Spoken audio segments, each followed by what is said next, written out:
आज के इस वीडियो में हम लोग पढ़ने जा रहे हैं how to swap two number. तो देखिए कहने का मतलब क्या है, हम लोग का मान लेते हैं कि हम लोग का एक नंबर है ए और इसमें है हम लोग का वैल्यू 10 और फिर एक और नंबर है जिसको हम लोग यहाँ पर 20 से रिप्रेजेंट कर देते हैं। हम लोग का रिक्वायरमेंट कुछ ऐसा है कि ए में आ जाए आपका बी का वैल्यू और बी में आ जाए आपका ए का वैल्यू। तो ये कैसे करेंगे? तो इसके लिए टू प्रोसेस होता है। सबसे पहले आप सिंपल सोच सकते हैं क्या कि हम लोग क्या करेंगे, एक सी नाम का वेरिएबल ले लेंगे और सी में क्या करेंगे, आपका ए का वैल्यू को यहाँ पर स्टोर कर देंगे। तो यहाँ पर क्या हो गया हम लोग का 10। फिर आप ए में क्या करेंगे, हम लोग बी का वैल्यू को स्टोर कर देंगे। तो ये 10 हट जाएगा, अब यहाँ पर क्या आ जाएगा आपका 20।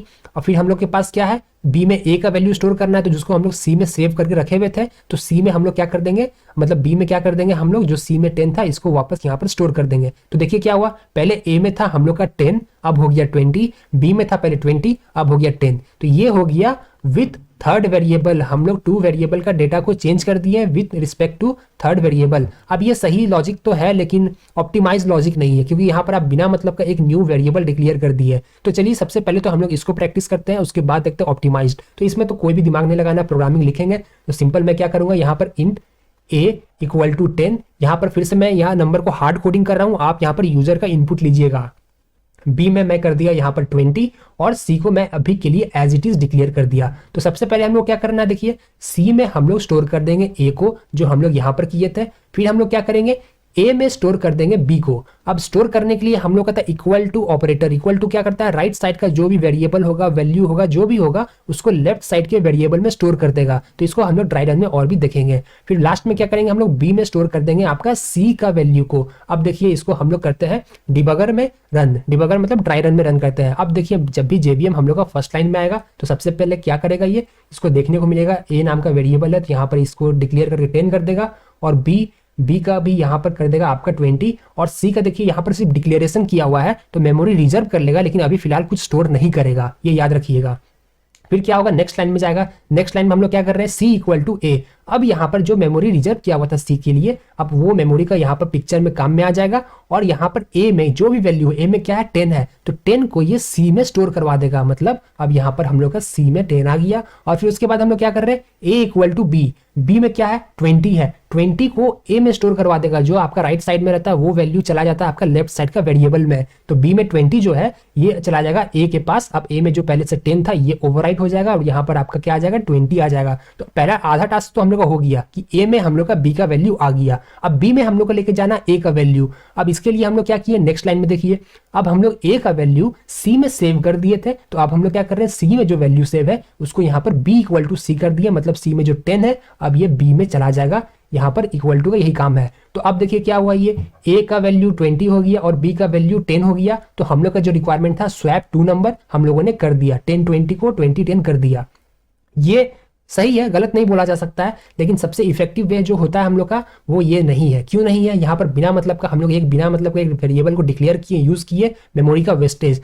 अब यहाँ पर आप सोचिए, अब हम लोग देखते हैं सेकेंड वे जो हम लोग का ऑप्टिमाइज्ड है। इस सेकेंड वे में हम लोग क्या करें कि हम लोग का विदाउट यूजिंग थर्ड वेरिएबल हम लोग क्या करें, इसको स्वैप कर दें। अब यहाँ पर तो ऐसा जादू हो नहीं सकता कि ये आप डेटा को हवा में उड़ा दिए और उसी के बीच में आप क्या किए, ये बी का वेरिएबल का जो डेटा है उसको ए में स्टोर कर दिए, फिर जो हवा में उड़ा दिए वो जब नीचे आ रहा बी में स्टोर कर दिया। ऐसा तो यहाँ पर जादू होगा नहीं। तो यहाँ पर अब आपका दिमाग लॉजिकल दिमाग होना चाहिए, नहीं है तो आप यहाँ पर देखिए धीरे धीरे आपका दिमाग लॉजिकल बन जाएगा। अब यहाँ पर आता है मैथ्स का कमाल। अब हम लोग को क्या करना है, हम लोग को विदाउट यूजिंग थर्ड वेरिएबल ए का और बी का वैल्यू को स्वैप करना। अब यहाँ पर आप लॉजिकली सोचिए, प्रैक्टिकली तो दिखने में ऐसा नहीं लग रहा है, लेकिन यहाँ मैथ्स पिक्चर में आता है, इसलिए बोला जाता है coding is not a joke, coding is all about mathematics. तो चलिए यहाँ पर आप मैथ्स को पिक्चर में लाते हैं। अब देखिए क्या होता है यहाँ पर, तो हम लोग सबसे पहले हमको सोचना पड़ेगा कि ए में 10 है, बी में 20, क्या करें, किसको कहाँ पर रखें। कोई ना कोई वेरिएबल को तो हम लोग को छेड़छाड़ करना पड़ेगा। तो अभी के लिए मान लेते हैं मैं कुछ ऐसा लिख दिया। आप यहाँ पर सोचिए मैंने क्या लिखा, ये चीज मैं आपको समझाऊंगा, लेकिन पहले सोचिए A equal to A plus B. तो अभी के लिए यहाँ पर मान लेते हैं कि वापस हम लोग का ए में है 10 और बी में है 20, अभी ऐसा मैं मान लेता हूँ और ये सी को भूल जाइए। तो A equal to A plus B, तो ए में है मेरा 10 और बी में है मेरा 20। तो ए में अब क्या हो जाएगा 10 प्लस 20 करके 30 को कर देगा, ये आपका यहाँ पर कर देगा ए में। तो ये मैंने कुछ ऐसा कर दिया है। यहाँ पर आप लोगों को पूरा कंफ्यूजन हो रहा होगा, कोई बात नहीं, थोड़ा सब्र रखिए। अब मैं यहाँ पर देखिए क्या करता हूँ, अब मैं यहाँ पर कुछ ऐसा करता हूँ b equal to A minus B. अब देखिए इसमें क्या हुआ, a माइनस बी, ए में क्या है 30 है, ए में क्या है 30 है, माइनस बी में क्या हम लोग का 20 है, तो 30 माइनस 20 क्या हो जाएगा 10 हो जाएगा, और 10 किस में स्टोर हो जाएगा आपका बी में स्टोर हो जाएगा। तो अब देखिए ये बी में हम लोग का 20 से कट के क्या हो गया 10 हो गया। अब यहाँ पर देख रहे हैं ये 10 किसका वैल्यू था, ये 10 ए का वैल्यू था, फॉर द फर्स्ट टाइम ए का वैल्यू था। ऊपर वाले सबको भूल जाइए अभी के लिए, ये हम लोग का था पहले ए में 10 फिर बी में था 20, हम लोग किए A equal to A plus B, तो यहाँ पर 10 से रिप्लेस होकर 30 आ गया। फिर हम लोग किए B equal to A minus B, तो 30 माइनस 20 में अब यहाँ पर 10 आ गया। तो ये ए का जो इनिशियल वैल्यू था ये बी में आ गया, आधा काम तो हम लोग का हो गया। अब रिमेनिंग काम क्या है कि जो बी में 20 था उसको हम लोग को ए में रखना है। अब ये भी आराम से हो जाएगा, देखिए ए इक्वल टू, अब मैं करता हूं आपका ए माइनस बी। अब देखिए इसमें क्या हो रहा है, ए में क्या अभी भी हम लोग का 30 है, बी में क्या चला गया हम लोग का 10 चला गया। 10 कैसे आया, ऊपर वाला स्टेप से आया, तो बी में चला गया हम लोग का 10, 30 माइनस 10 क्या हो गया हम लोग का 20। तो यहाँ पर देखिए अब हम लोग का ये जो 20 है ए में स्टोर कर दिया जाएगा, A equal to A minus B के कारण में, और यहाँ पर 30 आपका हट गया, क्या हो गया 20। देखिए नंबर स्वैप हुआ कि नहीं हुआ, पहले ए के पास था 10 अब हो गया 20, पहले बी के पास था 20 अब हो गया ए। तो ये सिंपल था, आपको ऐसा ऐसा लॉजिक सोचना पड़ेगा। ये मैंने आपको तो बस समझा दिया, लेकिन प्रैक्टिकली आप लोगों को कैसे 40 फर्स्ट टाइम सोचना है ये चीज आप लोग प्रैक्टिस करने के बाद ही सोच पाएंगे। तो चलिए वापस चलते हैं, जो भी हम लोग समझे हैं इसको इक्लिप्स में एक बार प्रैक्टिस कर लेते हैं। तो जल्दी से मैं चलता हूँ इक्लिप्स के अंदर में, और यहाँ पर राइट क्लिक करके यहाँ पर एक न्यू क्लास में क्रिएट कर देता हूँ। और ये हम लोग का थर्ड वीडियो होने वाला कंट्रोल स्टेटमेंट का। तो यहाँ पर java_003_swap नंबर ऐसा मैंने कुछ लिख दिया है। अब इसको यहाँ पर जल्दी से पब्लिक स्टैटिक वॉइड मेन को चेक करके फिनिश करते हैं। यहाँ पर हम लोग का फाइल बनके तैयार हो जाएगा। और यहाँ पर देखिए सबसे पहला तो सिंपल जो रहेगा हम लोग का यहाँ पर रहेगा आपका इंट a इक्वल टू, मैं यहाँ पर करता हूँ 5, b इक्वल टू 10 और c कुछ नहीं रहेगा फिलहाल के लिए। अब यहाँ पर आप लोग यूजर से इनपुट लीजिएगा, मैं रिपीट कर रहा हूँ बार बार, यहाँ पर मैं यहाँ पर हार्ड कोडिंग कर दे रहा हूँ, आप लोग को यूजर से इनपुट लेना आना चाहिए, या हम लोग पढ़ चुके हैं। अब यहाँ पर क्या सी में सबसे पहले एक न्यू वेरिएबल में हम लोग ए का वैल्यू स्टोर कर दिए। हम लोग ए का वैल्यू अब दूसरे जगह में सेव कर चुके हैं, इसलिए अब हम लोग ए का वैल्यू को अपडेट कर देंगे बी का वैल्यू के साथ। और इसके बाद हम लोग का जो बी का वैल्यू जो था वो एज इट इज रहेगा, लेकिन हम लोग को उसमें ए का वैल्यू रखना है। ए का वैल्यू हम लोग कहाँ सेव किए थे, सी में किए थे, तो बी इक्वल टू यहाँ पर कर दिए सी।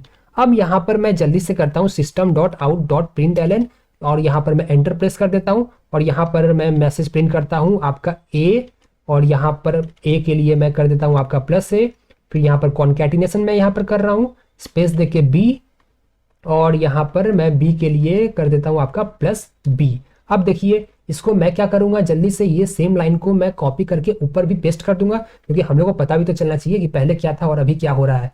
तो जल्दी से एंटर यहाँ पर पेस्ट। अब देखिए इसको अगर हम लोग रन करते हैं तो ऊपर में जो आउटपुट रहेगा 5 10, नीचे में आउटपुट आ जाएगा हम लोग का 10 5। तो यहाँ पर देखिए पहले था ए का वैल्यू 5, बी का वैल्यू था 10, अब नीचे में हो गया ए का वैल्यू 10 और बी का वैल्यू हो गया 5। तो नंबर हम लोग का क्या हो गया, स्वैप हो गया विथ यूजिंग थर्ड वेरिएबल।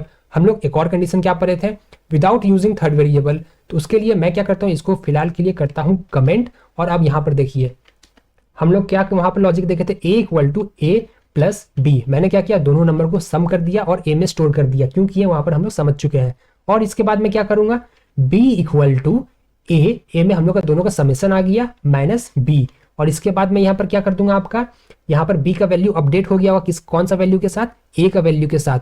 यहाँ पर आ गया हम लोग का बी में नया अपडेटेड वैल्यू जो भी ए का था। फिर उसके बाद क्या करेंगे, A equal to A minus B. इसका जो लॉजिक अगर आपको समझ में नहीं आ रहा है तो ड्राई रन कीजिए, जैसे मैंने प्रीवियस में किया था। तो आप लोग यहाँ पर ड्राई रन कीजिए और इसका भी सेम आउटपुट आने वाला है, 5 10 आपका कन्वर्ट हो जाएगा 10 5 में। और यहाँ पर कुछ अगर आप रैंडम वैल्यू यहाँ पर पिक कर देते हैं तो यहाँ पर 100 मैं यहाँ प्रोवाइड कर देता हूँ। और इसको अगर रन करता हूँ तो यहाँ पर अगेन हम लोग आ जाएगा क्या, 500 105। अब ये चीज़ मैं वापस रिपीट कर रहा हूँ कि ये चीज़ ऐसे नहीं करना चाहिए, हम लोग को इसको एक मेथड में रखना चाहिए। तो मैं यहाँ से जल्दी से इसको कॉपी करता हूँ, कंट्रोल एक्स करके काट लेता हूँ। यहाँ पर मैं जल्दी से एक आपका स्टैटिक मेथड बना देता हूँ, स्टैटिक मेथड, और ये रहेगा आपका स्वैप नंबर। ऐसा करके हम लोग मेथड का नाम रख दिए स्वैप NUM। और ये मेथड क्या करेगा, आपका 2 पैरामीटर यहाँ पर डिफाइन करना होगा, क्योंकि हम लोग 2 नंबर को स्वैप कर रहे हैं। तो इंट यहाँ पर मैं कर देता हूँ आपका num1, और उसके बाद कर देता हूं मैं यहाँ पर आपका इंट num2। तो यहाँ पर जल्दी से जो हम लोग नीचे कॉपी पेस्ट किए थे मैं इस मेथड के अंदर में रख देता हूँ। अब यहाँ पर देखिए ए बी लिए थे, यहाँ पर num1 num2 ले लिए, तो इसको ए और बी ही कर देते हैं, नहीं तो यहाँ पर हम लोग बहुत ज़्यादा चेंज करना पड़ जाएगा। तो ए और बी मैंने यहाँ पर कर दिया। अब हम लोग क्या करेंगे, इस स्वैप नंबर को देखिए रिटर्न टाइप यहाँ पर प्रोवाइड नहीं किए, ये कुछ भी रिटर्न नहीं करेगा, ये सिंपल प्रिंट करेगा। और यहाँ पर वॉइड हम लोग रिटर्न टाइप डिफाइन कर दिए। अब ये स्वैप को हम लोग कॉल करेंगे, तो SWAP स्वैप मेथड हम लोग जो बनाए उसको कॉल कर दिए।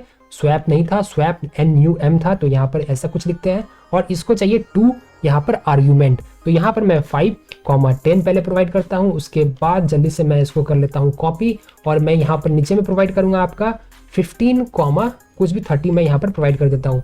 तो यहाँ पर मैंने 15, चलिए 50 ही प्रोवाइड करते हैं, और यहाँ पर प्रोवाइड करते हैं 100। अगर इसको रन करेंगे तो देखिए हम लोग क्या कर रहे हैं, मेथड कॉलिंग का यही बेनिफिट होता है, कोड हम लोग का यूज हो जाता है। तो ए में क्या था पहले 5, बी में था 10, तो इसको स्वैप कर दिया 10 5 से। ये हो गया पहला हम लोग का मेथड कॉलिंग। फिर सेकंड में हम लोग क्या पास किए थे 50 100, तो ए में गया था 50 और बी में गया था 100, तो ये स्वैप कर दिया आपका 100 और 50 से। तो ये आप अपना प्रैक्टिस कीजिए, इसमें कोई भी बड़ा बात नहीं है, बस हम लोग का क्विक रिकैप रिवीजन हो रहा है और कोई भी दिक्कत नहीं है। आज के लिए बस इतना ही, मिलते हैं नेक्स्ट वीडियो में। Good bye.